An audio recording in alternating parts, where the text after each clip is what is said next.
เหมยสูงค่ะเหมยสูงพี่ๆน้องๆผู้ปันแห้งขาวสายหมอหอมโกกอกค่ะเมื่อในเป็นวันที่19เดือนธันวาปี2025ในตอนรายการเฮาค่ะตอนในเดียวเนาะพี่น้องค่ะมารับถมด้วยข่าวเงาเดี๋ยวมีอยู่2ตอนค่ะตอนที่1ในเนี่ยค่ะเนาะก็มีนางยิงก่อนหนึ่งค่ะข่าวกว่าที่ในป้อยปางแขกจู้กับมะนันสีกว่าพิษมอปอทุบถึงที่สุกยงอ่อนเก้ากว่านะคะข่าวเงาเที่ยงโหนึงค่ะในกอตั้งหักแจกแพจั้นทานแจกแพ ตั้งเต็มตั้งสูงในค่ะนะจึงหนังพี่น้องค่ะหันที่ในแคบหางในยาวค่ะอ่อนตั้งเปิ้นในได้ก็เข้ามาถมด้วยข่าวงาโหในอ่อนตั้งในค่ะในก็มีนางยิงก่อนหนึ่งค่ะมันนางเนี่ยก็เข้ากว่าดีในป้อยปางแขกจู่เก่ามันนั่นสิกว่าว่ากว่าแต่เลยว่าจึงหือคันละตกลงกันนำไรเห็นเลยถึงที่ป้อมีลองผิดแผกม้อกันจังไหนค่ะเมื่อวันที่18เดือนธันวาคมปี2025ในอยู่ที่ห้องการข่าวนกเมืองเลยออกมาเปิ้นแพ เปิงเป็นหลากหลายอันลีตกใจอันเกิดขึ้นดีป้อยปางแขกตีหนึ่งอันจัดเฮ็ดดีเจเมืองโอลิสาจึงเมืองอินเดียแล้วก็มีนางหญิงสาวคนหนึ่งค่ะเข้ากว่าที่ในป้อยปางแขกเสกว่าว่ากว่าลานั่นน่ะเนาะถึงตีเฮ็ดดีกันเฮ็ดจังไหนเนาะมันจ่ายมันนางลาดว่าโพใจายนั้นเป็นกูมันเฮ็ดให้แลมันเป้งป้อหั่นใจสิถึงตีซ้ำป้อกว่าเฮ็ดลองสุกยุงอ่อนเก่าดินนั้นๆจังไหนค่ะ มานั่งในเด็กก็อายุเลย26ปีมานั่งลัดว่ามันแต่โฮดจักเลยเป็นจู้กันตั้งเจ้าหมาแน่จะเมื่อปี2021และเขาในก็เลยมันกันเป็นตั้งการเมื่อปี2024จังไหนนางยิ่งก็นั้นก็หางแฮนดีเดจัดเฮ็ดป้อยปางแขกเนาะก้อยกาว่าตั้งฝ่ายผู้จ่ายเนี่ยก็ซ้ำย้อนเงินต่างเผินเงินฝากมาในน้ำแห้งป่นดีหรือนั่นก็ซ้ำไข่จัดเฮ็ดป้อยปางแขกคึกใหญ่โลเฮ็ดในเหี่ยวก็เฮ็ดให้ลองจำใจลองตั้งหักเขาในเมืองนางว่ามีร้องของคำแลมันจางมาเฮ็ดจังไหนนะเหี่ยวข้าวย่ำสึกมาในตั้งฝ่ายผู้จ่ายเนี่ยก็เลยยกเลิกลองว่าอันเขาไล่มันกันเสตัดขาดแปดลองติดต่อกับสืบกันดังมันนางเฮ็ดไหนข้าวย่ำป่นกว่าหลายวันค่ะเนาะมันนางก็เลยข่าวว่ากูมันนั้นก็จู้เก่ามันนั่นหางแฮนดีๆเฮ็ดป้อยปางแขกกบกูจอมผู้หญิงต่างก็เฮ็ดไหน เฮ็ดให้มันนางเติดใจแลตกใจเด็ดๆเนาะให้นั้นแล้วก็ในมันนางเนี่ยก็สอหาข้อมูลมันเนาะก็ไลฮู้ว่าฝ่ายผู้ใจายในนอกใจมันแลลักอกผู้หญิงต่างก็จะเมิดไหลที่พ้นมายาวนั่นน่ะเนาะหรือสินั่นก็ยังเอาเงินมันนางแลแหวนอันเขามันกันนั่นก็ปันมันนางคืนในเนาะผู้ใจายก็นั้นเอากว่าป้าให้แหน มันนางเนี่ยก็เตื้อใจเจ็บใจแห้งหนาในเสแลจังไรแทบตัดใจเขากว่าที่ในปอยปางแขกนั่นเสกว่าลากว่าว่ากว่าเฮ็ดให้ดีกันถึงดีเปิ้นถ่ายแค่พังถ่ายวิดีโอเปิ้นแพร่เลอ social media ค่ะเนาะซัมโปลือหลังหลงไว้เฮ็ดจังไหนคะเจ้าเหมาในก็ตกใจแห้งหนาเกี่ยวกับไปลองเปิงเป็นในเหซัมป้อมฮัดในนาในตาเนี่ยค่ะเฮแลเขาในก็เลยเปิ้นพาวค่ายเลินวันป้อยปางแขกเขากว่าจังไหนค่ะต้องฝ่ายพ่อแม่เจ้าหม่าวค่ะเนาะก็ลาดว่าลองตีอันฝ่ายนางยิ่งมาว่าสังว่าจังไหนแน่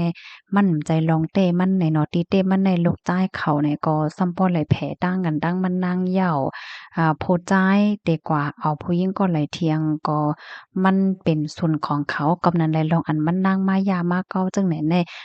กึ่งลีเป็นจังไหนค่ะข้อมูลในกอคาเลยปีมาที่ห้องการข่าวสดออกไว้พี่น้องค่ะรับถอมเยาหันถึงจึงหือพองคาในกอเลยตอนสอนเนาะสอนเจ้าหนองว่าเป็นจู้ฮักกันเนาะเพราะว่าเพต่างกันยาวเลยนั่นมันกึ่งลีกว่าสุกกว่ายุงยอก็จ้อมฮักเปิ้นนะคะเนาะติเฮ็ดให้ซุ่มข้าวย่ำกึ่มกะเตอป้าสะเลหน้าตาเจ้าเก่าป้าเทียงไหนเนาะลูกที่ข่าวง่าโหนได้เห็นและกำในเฮาค่ะมาถ่อมด้วยเทียงค่ะค่ะในก็เป็นตั้งฮักดีอันแจกแผลลองเต็มลองสุงสังในเนาะเมื่อวันที่18เดือนธันวาปี2025ในก็มีข่าวออกมาว่ามีกูฮักกูหนึ่งค่ะตั้งสูงในเปิงกันเฮี้ยงหน้าให้ในคณะภายไลหันในก็ซัมปอตื่นตาตื่นใจเซมก็เป็นข่าวลังว่าอยู่เมื่อเหลียวในเนาะจื้อห้องว่าจื้อห่าวอันนี้เป็นโพจ้ายตั้งสูงเต็มอยู่1.68เซนติเมตรค่ะ ก็เป็นนางยิ่งซ้ำจื้อฮ้องว่าเสี่ยวหยวนในเนาะ อันในซ้ำตั้งสูงมันนางที่มีอยู่2ปาก20เซนติเมตรนะคะเมื่อเลียวค่ะ2ก้อนในก็เลยเป็นกูกันเสก็เป็นนางยิ่งในป้าต้องไหล3เลือนเหย้าค่ะ2ก้อนในที่ก็คบกันเมื่อ3ปีดีป่นมาเมื่อพ่องตีเสี่ยวยวนในไลฟ์เหมือนจังว่าออกรายการว่าไลฟ์ว่าให้ไหนกำในฝ่ายผู้จ่ายไหนก็เลยเข้ามาปันตั้งหันถึงเนาะอบกันก็อบกันมาเฮาก็มันจังว่าถูกใจแม่นใจกันสิเป็นก็ฮักกันกว่าเฮ็ดไหนเนาะลองอันคาสองก็ฮักกันในก็มันก็มีก้นตั้งนำตั้งหลายที่อันทัดสางแหวก็หันหลีจ้อมก็เพราะว่ามันเปิงกันหน้าสังสิงให้ไหนน่ะเนาะก็กะว่าขาสองก็ได้ก็ว่ามั่นใจลองข้องคำสังตาก้นสองก็ได้มาอยู่จ้อมกันไรนั่นได้ก็มันโหลดไหลป้ายวนลองเฮ็ดสร้างเหมือนกันลองหมอป่องใจแลลองหมอเข้าใจกันก้อยเฮ็ดจังไหนค่ะ